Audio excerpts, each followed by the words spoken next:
Hello, and welcome to Sketch in Review. Welcome to another Sketch Up episode where we catch up on some sketches we missed. This one is Simu Liu and Saweetie. First aired, I want to say like the 18th of November. But I'm too lazy to look at a calendar at the moment, so we're going with that. Want to just jump right in? Sure. Alright, so coming right in, we got the cold open. We come in with a solid opening segment, the Judge Janine Pirro talk show. Yep. It's the second in a row for us, or at least for me, and it's a good time. Yep.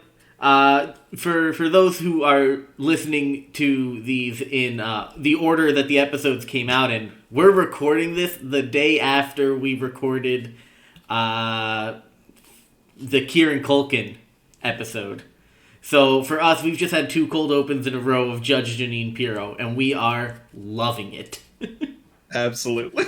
So her first guest on is the Kyle Rittenhouse judge. They talk about how he didn't let them call them victims. Instead, they were rioters. And then they crack the usual joke of, all right, well, let's just take another normal word and throw in nonsense word. That's right. So for this they one, were not shot, they were badoinked. God. They also have the judge call Rittenhouse his client, which I thought was a great little line. That was so good. That was very, very good. Oof. After that, they move to the liberal tears segment of her show, where they have Mikey Day plays the Rittenhouse judge also. Yes. So for the liberal tears, we have Chloe Feynman and Chris Redd as one of them is a legal counsel for NBC, I think. And then one of them is a professor at Howard University. So then the first was from NPR. Yes, NPR then. Got my ends mixed up. Fair enough. You're nationals. It was a really good bit. Mm-hmm. It's one of the more disgusting things that's happened in the past couple of months, and they did a really good job. I like the. I feel like they've done this bit before. They've done it. This will probably be the third time at least that I can just remember off the top of my head that they've done it, because they did it right after Trump won. Yes. In which Dave Chappelle and Keenan were like, "Yeah, you're surprised that this happened." They did it. Geez. They did it once, like in 2018, I want to say, where it was a news sketch, and every time they flashed back, it was Keenan's character saying, "No, listen, no one's gonna care." And yeah, he was right every time. It's right. And so now we've got this third iteration of it in which Chloe Feynman's like, "This is a travesty of justice. I can't believe that this has happened." And Chris Red's they're like, "What are we in this? Yeah, this isn't surprising." Oh, jeez. But yeah, it was a great bit. Mm-hmm. And then to cap it all off, the ratings king himself shows up. James Austin Johnson as Donald Trump comes in on a split screen. They do another 60 seconds. And then they actually pull some escalation on the bit, which I found very fun, where they changed the 60-second countdown clock to a word search. And then they just started circling the words as he said them. I think my favorite was not very attractive. Yeah. I really, and I don't know if they did it. I hope I wasn't paying enough attention to the word search, that there were other words in the search left uncircled that he didn't get to, but there's no way to know. Yeah, I don't know if there was or not. At the end, she does say that we got all of them, and that's a bingo, which I thought was great also. Oh, very good. Always a great segment. Mm-hmm. Quality cold open. Good playing with the politics of that week. Yep. And just such a good character with Judge Janine. I mean, yeah, absolutely. Judge Janine has been fantastic every time that she has shown up in any single scenario on SNL. So, after the cold open, we move into the monologue. The monologue, I mean, it was fine. Simu Liu did decent. They were like cute stories. No, I agree. It wasn't very memorable. I'm actually specific. I'm not remembering what it was about right now. So it started with him being like, when he did Captain America and Thor, I tweeted Marvel to ask about what an Asian superhero was, and then when Shang-Chi came out, I tweeted at them again, thanks for the reply, because I'm Canadian, was the joke, pretty much. Yeah. There's a good joke in there. I don't know if it was the delivery or the writing, but it was. I think it was a little bit of both that just kind of torpedoed it. Yeah. I feel like, unless you're going to like be at a comedy club and be able to say whatever you want, it's not going to work the same on network TV for that style of joke. Yeah. Especially when you've only got like 8 minutes to set it up and deliver, and you still got to get through other parts of the jokes that you have written. Yep. I think for a lot of these sketches, it's just like they're quality, but they don't take any risks, and so there's not a lot to say. I feel like, especially for like the latter half of it. Sure. But we'll get there when we get there. Yeah. There's some big risks in this episode. One big one. Oh my god! We'll get there. It's amazing. So our first sketch out is Karaoke Recap, which is the classic SNL carousel of crazy characters. This theme though is just singing songs. It's a good time. Yeah. There's not much to say against it. Keenan and Chloe Fineman have great chemistry as the hosts giving the introduction to each of these characters. Chloe Fineman getting to pull out her Miley Cyrus, Tiffany Trump, and any Southerner voice that she does. I didn't like it for either of those characters, but I love it for its own character. Mm-hmm. I love it so much. I love when Keaton turns to her and asks her if she's okay. Because she just said some weird shit. It's a great character. It's a great time. Mm-hmm. Pete's Mad World rendition was so funny to me.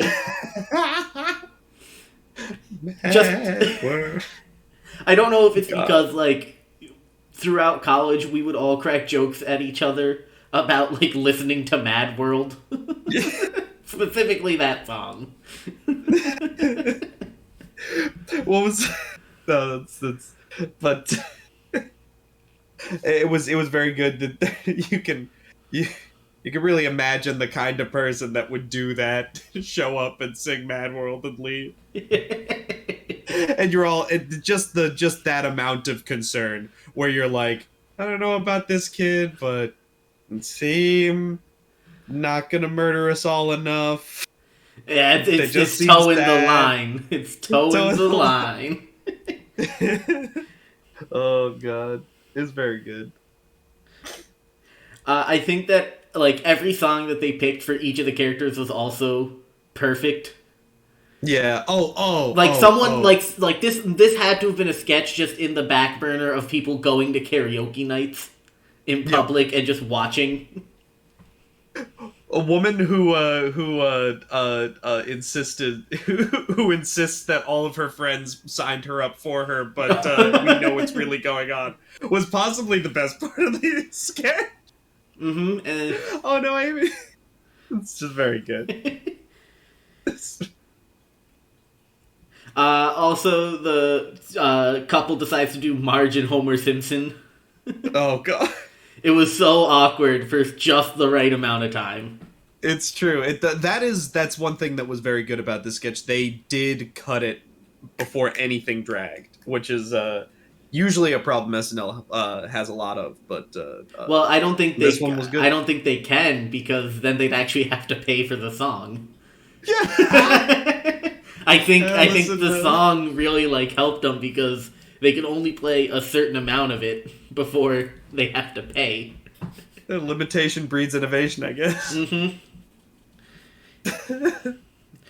So after that, we get the first pre-record, which is the Target ad about Target's Black Friday savings and how it's going to extend to before Thanksgiving, so you can save on all the stuff you need for this holiday season.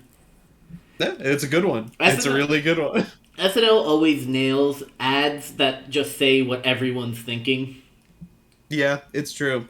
And they're also really good at capturing, going home to your family, or this is your family stuff. Mm-hmm. Whenever they do the holiday stuff, there was one a while back that my parents loved, every parent loved, with the couple on Christmas.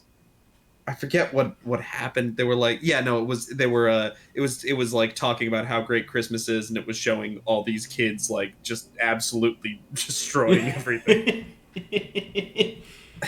Yeah. SNL always nails it, because everyone loves a wholesome Christmas time, but what it really is. Yeah, absolutely. Everyone relates to it because everyone has seen little kids. Oh, they're very good. It's very good. Mm-hmm. Not much to say about it. Yeah, no, the first pre-record of the last episode that we talked about. Oh yeah, once again the episode from 2 back. Not very memorable, but still very solid. Mm-hmm.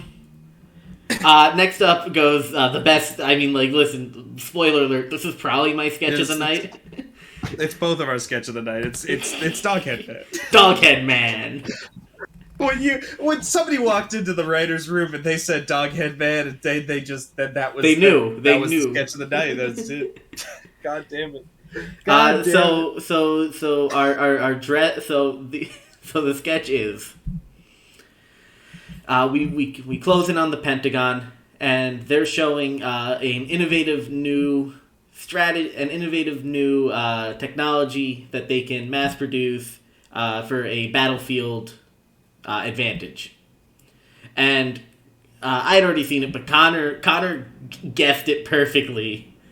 And he goes, he can do this, he can do this, he can do this. He's got impeccable night vision. Mm-hmm. They can they're very loyal. They've got superhuman hearing and smelling. And I started chanting dogs, dogs, dogs. and then the curtain pulls back. And there goes the body, just the arms of a man with a dog put through the shirt as the head. And do you remember what I said immediately as that came out? No, I don't. Was it That's a Risk? No, I said, what are we, 12? Because this is the most sophomoric I've ever seen SNL get. Since there's a poop joke later in this, and this is more childish. but it is... Oh, it's such a joy. It's such a joy. It's such an old... Mm-hmm. I love when SNL does dogs. Because you can't plan dogs. Mm-hmm. Mm-hmm. They did one where it was Doggy Courtroom. And Cecily's just holding a dog that's licking her face while she's trying to get the lines out. Oh, and you know everybody on stage loves it too, and they're ad-libbing lines. The sketch was just great. The sketch was just Doghead Man on a piece of paper, and we just figure it out. One of the scenes is they're feeding the dog a sandwich, and the dog sandwich falling apart, and it fell on the actor's lap, so the dog's head's going beneath the table. And so they have to vamp for like 30 seconds while they get the dog resituated. Oh my god! What the part with the dude holding the knife while the dog's just like looking around, going, "Oh, what's going on?" Oh my! Listen, the dogs that they get are very well trained. I'm so surprised that I've never seen a dog bark on SNL. Oh, absolutely. I'm like, there's like definitely a business for that. Oh yeah, like acting dogs, but they're still. Oh god, it's so perfect. So Doghead Man, sketch of the night. Let's all go home. Yeah, listen. Honestly, that dog might be my offensive player of the week. You're my offensive and defensive player. We're just here for the dogs. I think it worked so well though, just because everyone there played it seriously. Yes, that is very true. Everyone who was in the sketch, we had Cecily asking why are we spending our money on this? Like, being the straight man of being like, this is a horrific act against God. Yes. James Austin Johnson being the dumb guy who's like, where does he go to the bathroom? The Beck Bennett role, as I would say. There's something very impressive about, I don't know if it's just the absolute strength of Doghead Man as a premise or anything, but there were other wacky characters that were not Doghead Man, and they didn't detract from it. Maybe it was because they were... I think it was simply just because they were moving the scene forward. Asking where does the dog go to the bathroom is a worthwhile question, and not answering that question is a fun bit.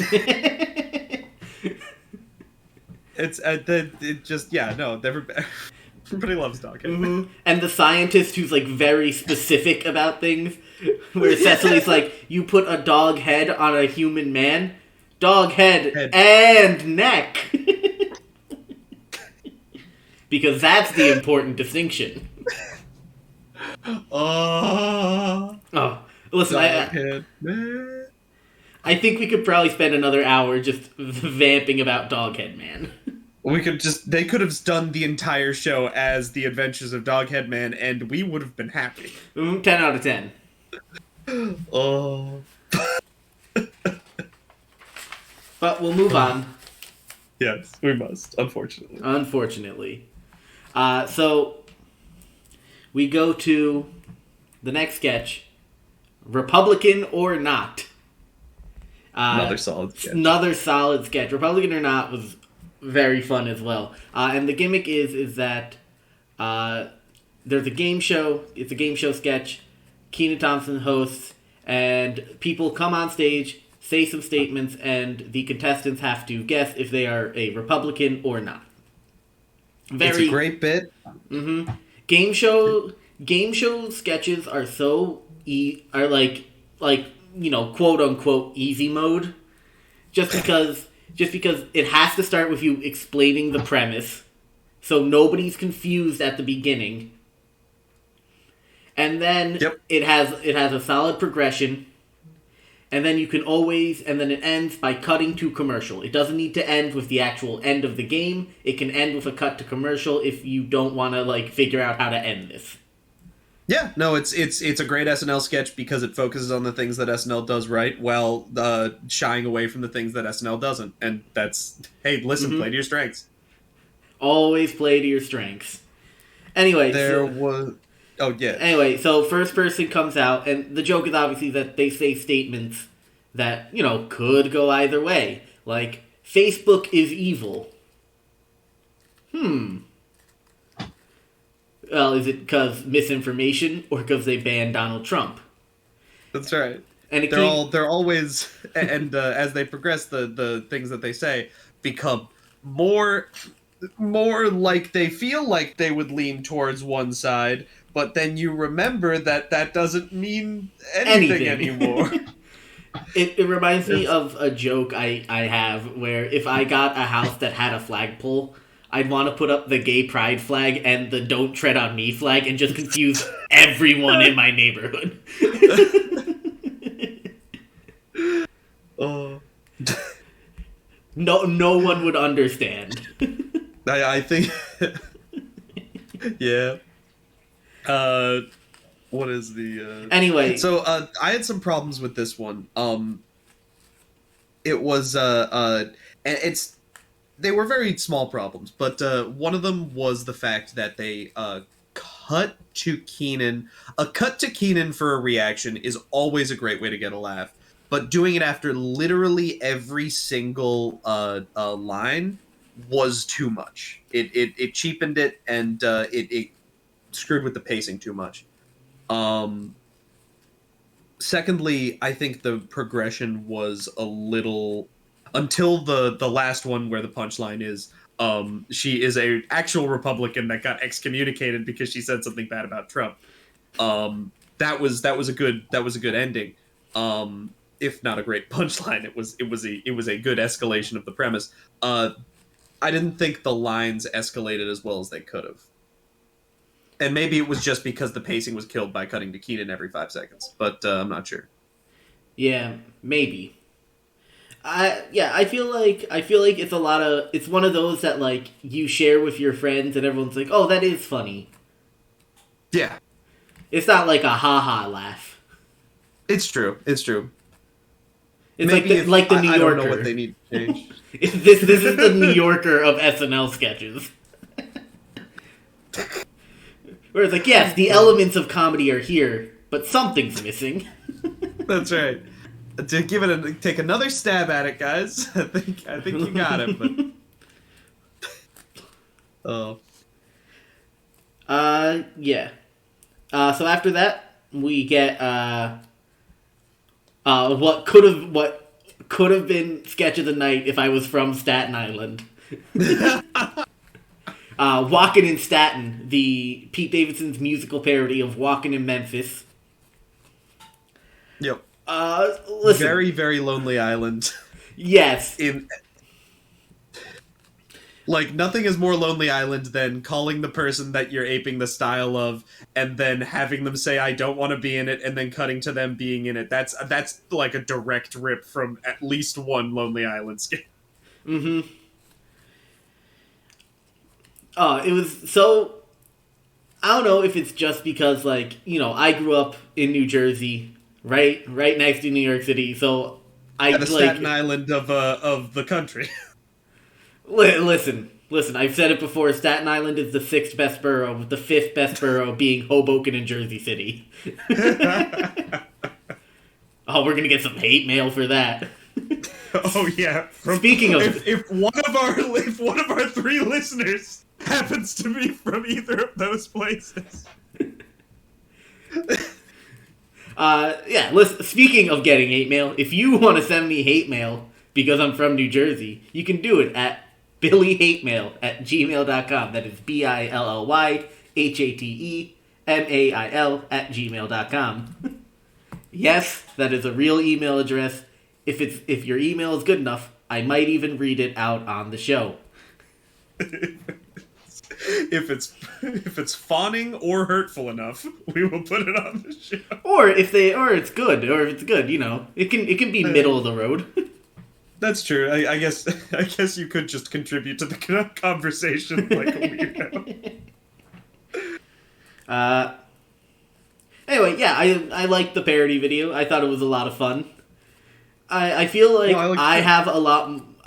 You know, you also grew up in the metropolitan area, so for us, like a lot of the SNL is for New Yorkers bits work really well for us because we understand what they're poking fun at.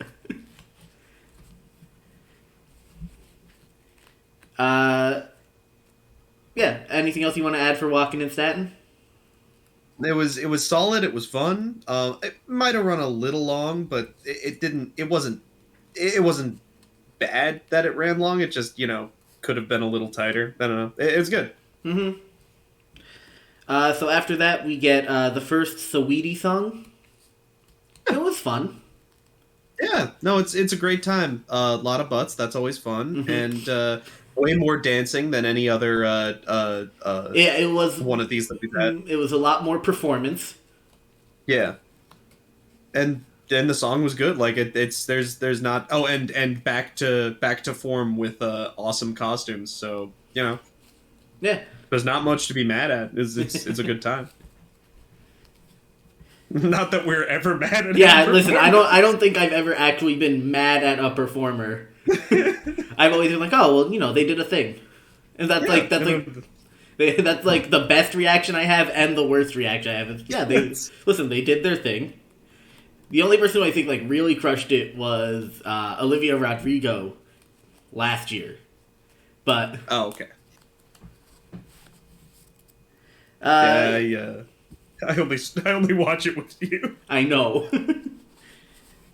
I'm part of why I make you host this podcast is so that way I have someone to talk about SNL with. Finally. Because Teresa doesn't want to talk about SNL with me ever. Alright, so after Saweetie, we go into our weekend update. Quality weekend update. It had some of the boldest jokes. I would say the only reason I wouldn't say strongest is just because they were just as good as all the other jokes, but they really went hard on a lot of them. Mm-hmm. I have noticed that in like this time frame where you're a few weeks into like a run of shows, because this is the third week in 3 weeks in a row.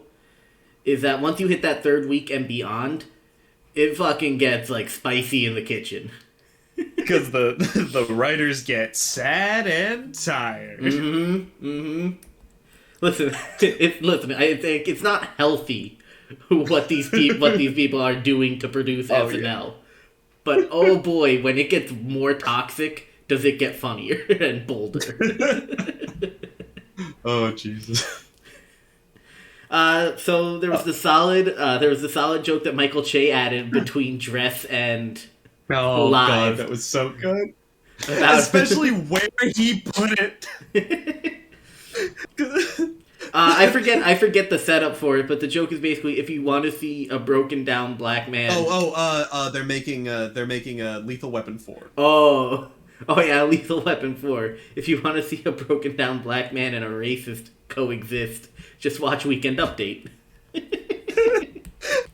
and then it leads. Looks at the camera and he says, "That wasn't in dress." And then he goes to deliver 2 jokes that were given to him that would make him sound very racist in this context. I thought the Frida Kahlo joke was pretty fun. It was pretty fun. That's the thing. On its own, it's just an inoffensive one. But with that joke before it, wait a minute. Hold on. Colin, buddy, take a seat.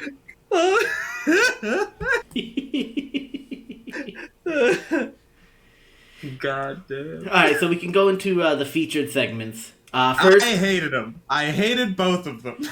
You know what? I understand that Baby Yoda is very much a divisive Weekend Update segment.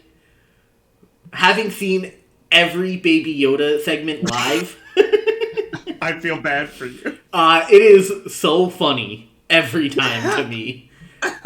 I don't know. I mean, I laugh. I hate it, but I laugh. I can't say it's bad, but I hate it. I don't know what it is about watching Kyle Mooney get dressed up and fucking wave those fake arms around. It hits my funny bone every time. His beef with Baby Groot. That's historical, too. He adds more to the beef. But consistently, one of the first times he came out there, he was like, "Listen, Baby Groot, we are not friends. I do not like you, and if I see you, I'm gonna stomp you." gonna grind you up into paper and use it to wipe my ass. I love the evolution to now he's a pop punk sad boy. Yeah. Oh god. Kyle Mooney really showing where his musical tastes lie.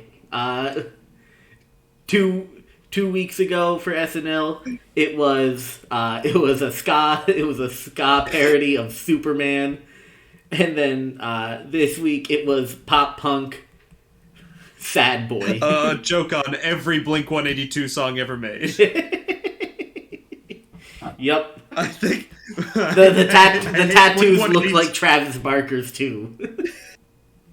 I hate Blink-182 just as much as I hate this segment. Aw, how can you hate Blink-182? All I'm saying is... You're not even 23 anymore, so it's not like nobody likes you. Well, yeah, that's the thing. People more or less liked me when I was 23. Maybe it's just you, Travis. Maybe they didn't like you after you were 23 either.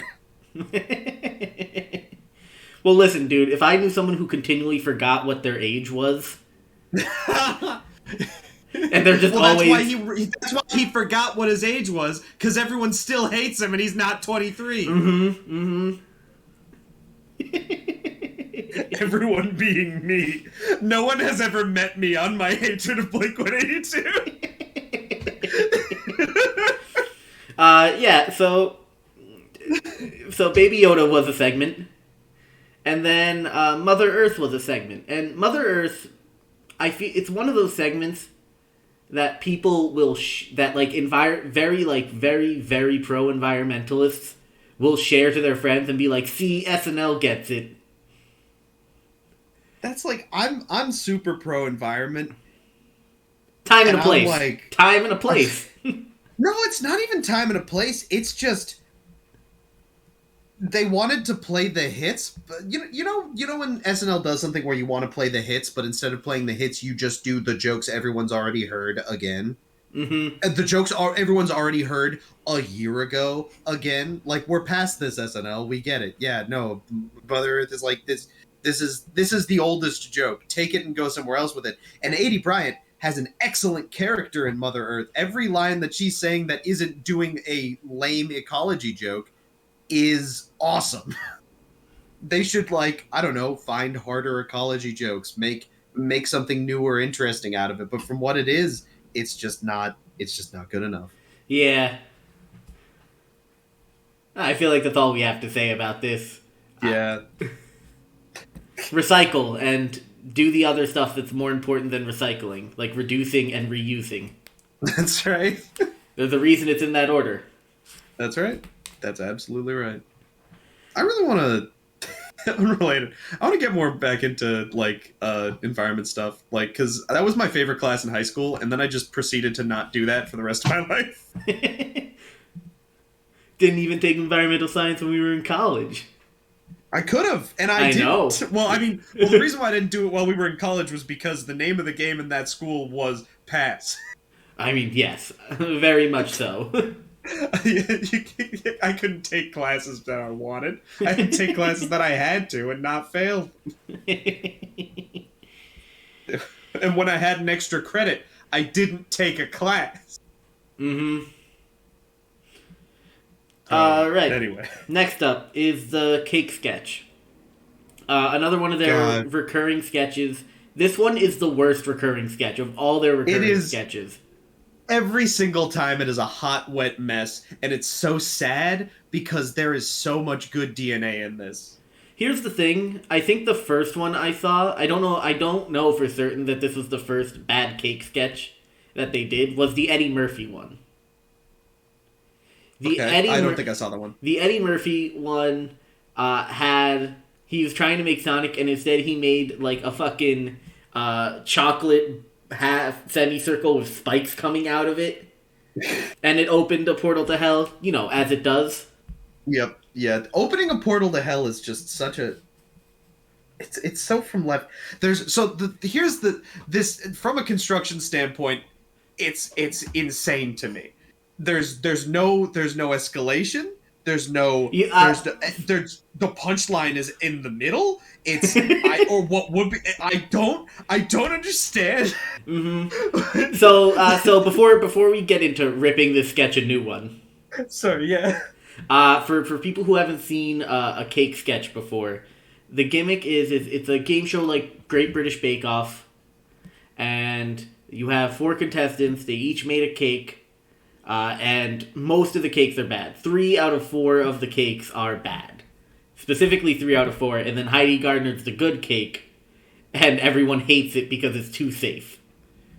And so the gimmick is that one of the contestants will describe what kind of cake they wanted to make, and then they open it up, and it's absolute dog shit. Yep. And there is something so fun, and every single time when somebody gives this heartfelt speech, and then they open it, and then they all do it. It's weird because this is a Sarah Sherman bit, but this existed before Sarah Sherman, where you just go and you put your hand, yeah, I screwed it up. Mm-hmm. Yeah, no, that's I don't know what I was doing. I can't even bake. I don't know why I tried. Shout out to fucking, what's his name? The Frosted Tips man. Chaos Goblin line cook. Pete Davidson. I wanted to point this out, that like Pete Davidson just standing there eating the cake, full on eating the full cake, not stopping every time. So they try the first cake, which is Sarah Sherman's cake, and he like takes a bite. And he's like, I'm getting mustard. And she's like, yeah, I used a lot of mustard. And he's like, okay. And then every time we cut back to the judges' table, Pete Davidson is housing more cake into his fucking face. And that's not in the fucking script. Pete doesn't give a fuck. This is a bad sketch, and he's elevating it just by the fact that he doesn't give a fuck and is eating cake because somebody gave him cake. It's amazing. Yeah, it should be a problem when the best joke of a sketch is Pete Davidson being too high to not finish a cake that was obviously just like a store-bought sheet cake. Honestly, it's a throwback to one of everybody's favorite sketches of all time. Debbie Downer. Mm-hmm. Debbie Downer is a dog shit sketch that only exists because everybody's cracking up because Jimmy Fallon can't stop laughing. He's a fucking mess. Listen. I hope one day Jimmy Fallon gets the help that he needs, but James Riddle Fallon. But yeah, listen, it's so unfortunate because the thing is that like the first time you see one of the cake sketches, you're like, oh, this was funny. But the next time that you see it, it's gonna be the same sketch with basically the same jokes. And the same problems. Mm-hmm, same problems, where it was fun the first time you saw it, and a portal to hell, that's out of left field for the first one, and it's like, oh, funny because it's weird. Sketch is gonna give me a fucking panic attack. It comes from a different universe. Like, I can't, it's hard to express all of the words that I have against, like, the technicals of this sketch. I can't put them out at the same time, and it comes out as a mess reminiscent of this sketch. Like, at the very beginning, we've got the fine, solid bit. Yeah, I can't make a cake. Okay, fine. Honestly, the last time I saw this, everybody started crying, and that was more solid than yeah, I can't make a cake. But whatever, fine. Sure. The second part is the same one again. Okay, there's no escalation there, except there's 2 cakes, which isn't escalation. And we go to the third one, and it's okay, and that's an anticlimax. It doesn't mean anything. Put that cake first, so that everything afterward is a joke. This one in the middle means nothing. Also, well, so I will say that the joke that they put there is such a like bad improv. It's like textbook bad improv in which she presents a decent and fine cake, and their entire reaction is no. Yeah! Like, and then there was, like, if their entire reaction, this is the thing, she presents it and she says, a 3-layer cake, and then she lifts it, and it's obviously 2 layers. And I'm confused. I'm like, oh, it's 2 layers. That's weird. And then they were like, that's 2 layers instead of 3. Fuck you. And I was just like, oh, that was supposed to be a joke. I'm losing my shit over this stupid fight. It's so bad. And then the portal to hell opens, and it's never good. It's funny to see the puppets barf, I guess, but it's not a joke. It doesn't, like, if the whole thing was all the cakes vomit and they from hell, that's okay. But as a single, you definitely can't have that last cake vomit. I don't think you're allowed to show that on network television. What was the last cake? Oh yeah, the penis the cake. dick was also a fun joke. This is a Frankenstein sketch, except instead of taking bits, this is a bunch of different jokes and putting together. This is instead of taking parts from different humans and putting them together, it's taking parts from different animals and putting them on a rock. This is insane. My favorite part is that, like, okay, maybe they Frankensteined a sketch together and, like, it wasn't their best work, but this is, like, the 4th time that they've done this fucking sketch. Oh! And it hasn't worked almost any of the times. It's so unfortunate. And it's also frustrating because, like, somewhere in here, you could construct, if you picked any one idea, you could construct a functioning sketch. If you picked, you could even make a great sketch out of any of these ideas. But it's a mess. Mm-hmm. It's the messiest this show ever gets. Unfortunate. All right. Anyway, the next sketch was fine. Yeah, the next sketch was pretty good. This was another pre-recorded sketch. This is between Bowen and Simu, and the entire joke of the sketch is that they give awards for the first Asian person to do anything. Yeah, and it's a fun bit. Mm-hmm. It's a really fun, and the escalation is great. It's just Mm-hmm. And the punchline kicks ass. Oh my god, perfect so punchline. No matter how many things you do first, I'll still be gay. Zooms in like the Shining on the picture. It said first gay underlined Asian to what was it? To Deadpan Splash Mountain. Deadpan Splash Mountain. Oh, great, very good. Listen, this is one of those where it's so good. There's nothing to complain about. It's all executed exactly perfectly.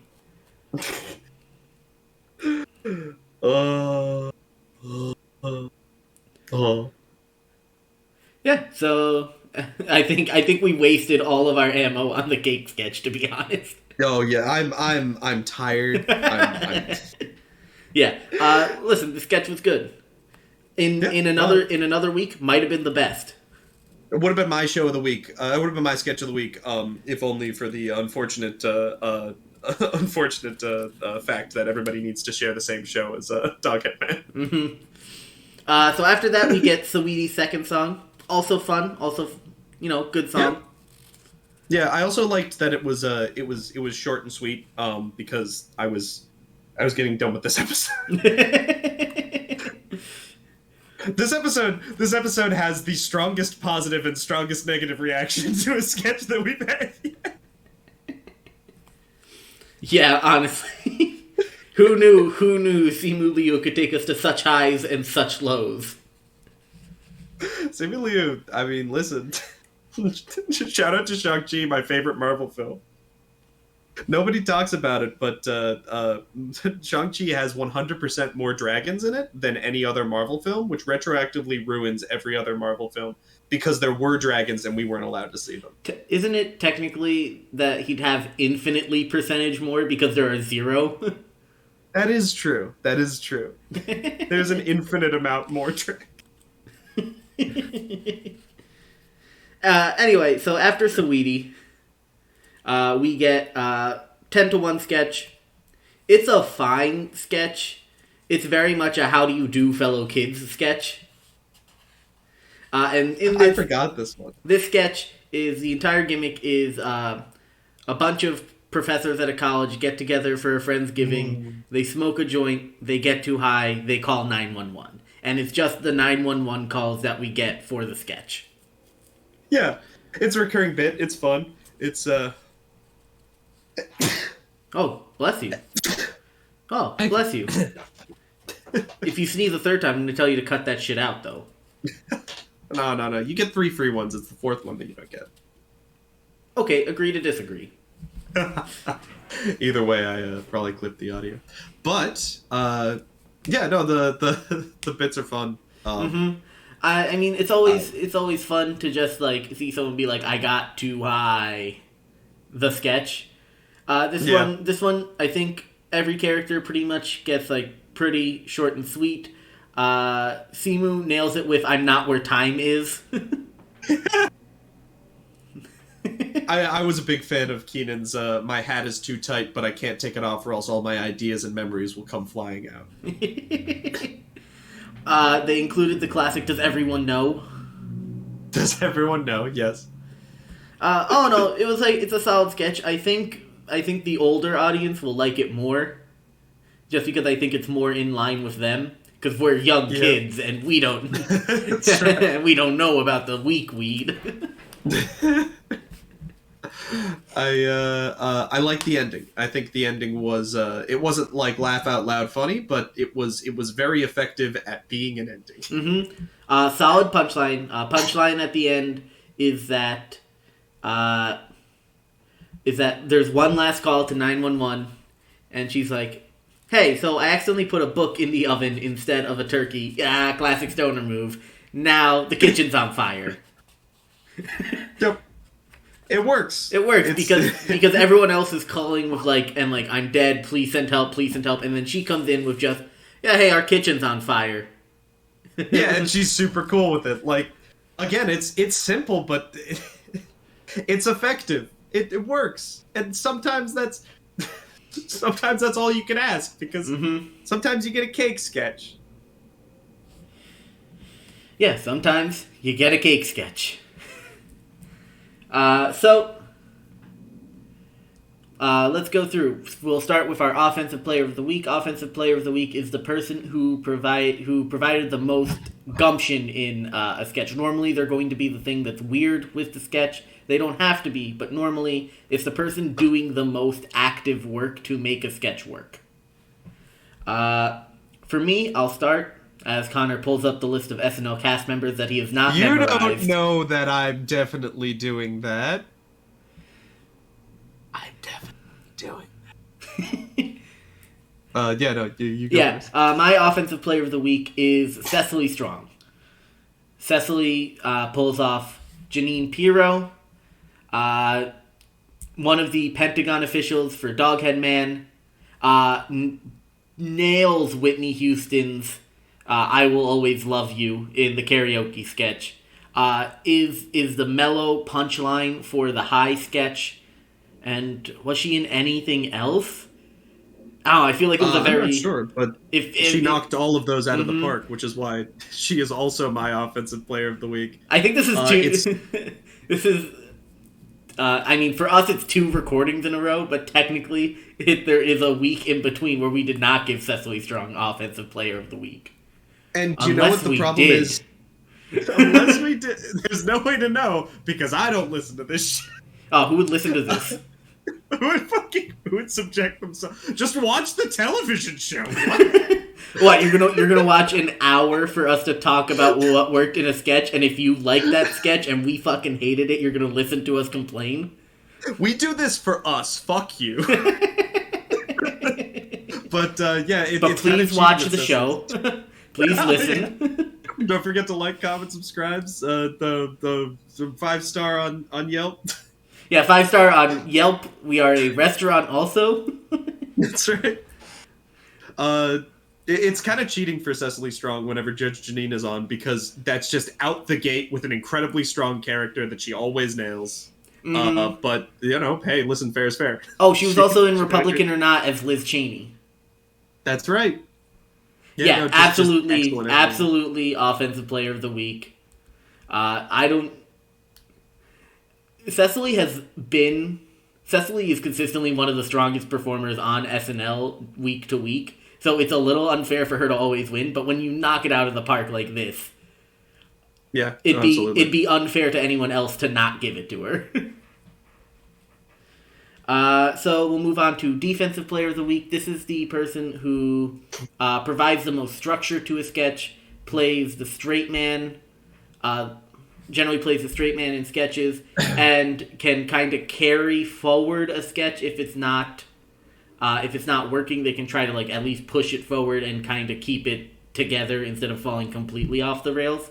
Connor, do you want to drop your defensive player? Yeah, I think I'm gonna. This might be contentious. I don't know if this is gonna cause any bit of it because this person did get a lot of lines. But honestly, I would say kind of held together. Even through not having a bunch of lines, they had this presence that really carried through the scene and actually made it the strongest scene of the night. I am, of course, talking about Doghead Man. Doghead Man is your defensive player of the week. Absolutely. Okay. Listen, I'm going to add it. Whenever I want to discredit your opinions, I'm going to add that to the list. Because we've got we've got that the jockey from Kieran Culkin's episode with your sketch of the night, and now we've got Doghead Man with your defensive player of the week. Doghead Man didn't have any lines. Not a big character from Doghead Man, but carried the scene forward and made a lot of the jokes work just by being a strong performer. You are right that without Doghead Man, there would be no Doghead Man sketch. Okay, Doghead Man for you. I am going to go with Chloe Feynman. I think that her work as both concerned white NPR liberal worked perfectly in the cold open, and her karaoke hosting for that was just a fun other side that kept the sketch going without overpowering the actual point of the sketch. That's a good point. So now we'll move on to Sketch of the Night. Sketch of the Night is just what we think was the best sketch that we liked the most. Connor is a bit iffy on his history. As noted before, he did put the jockey as his Sketch of the Night for Kieran Culkin's episode. That's right, and I stand by it. After when we talked about the sketch, he fucking ripped it a new one and talked about how it doesn't work as a sketch. Still his Sketch of the Night. Oh, absolutely. So, there's only so low the floor can be on a sketch where a man grinds a horse on a railing at a Kentucky Derby. Okay. Connor, what is your Sketch of the Night? Okay, man. All right, what's yours? Ooh, I think this is going to come out of left field for a lot of people. I don't think they see it happening, but Doghead Man. Doghead Man was my Sketch of the Night. Sounds like it's a unanimous Doghead Man. Mm-hmm. Doghead Man is obviously the Sketch of the Night. I giggled so hard for that entire sketch the second time I watched it. The first time I watched it, I was howling. Teresa, as well you should. It's Doghead Man. Me and Teresa were watching, and she was asleep pretty much by the time Doghead Man came on, and she remembers half of it because I was laughing loud enough to wake her up. Doghead Man. Oh. All right. So next week, Billie Eilish is doing double duty, host and musical guest. Last time she was on, she had a great, she did Bad Guy, and she built a small box that was the SNL set so that she could turn it upside down mid-song. Oh my, it's you should look up her first performance on SNL, because it was pretty dope what she did. That's all right, yeah. I won't, but I'll feel bad that I don't. Mm-hmm. So I am very excited. It will be wrong of me not to. Yeah. I might even send you the link. That's how much I like kind of want you to see it. Oh no, I want to see it too. It's just not gonna happen. Maybe I'll play it before the episode for you. Yeah, okay, then I will definitely see it. And again, I will love it. Mm-hmm. It's just, somebody sends me a music video. I'm not watching this shit. Fair. Yeah, so we'll see you next week for Billie Eilish's double feature. Until then, have a wonderful rest of your week. Support local comedy. Reduce, reuse, recycle. Bye, everyone.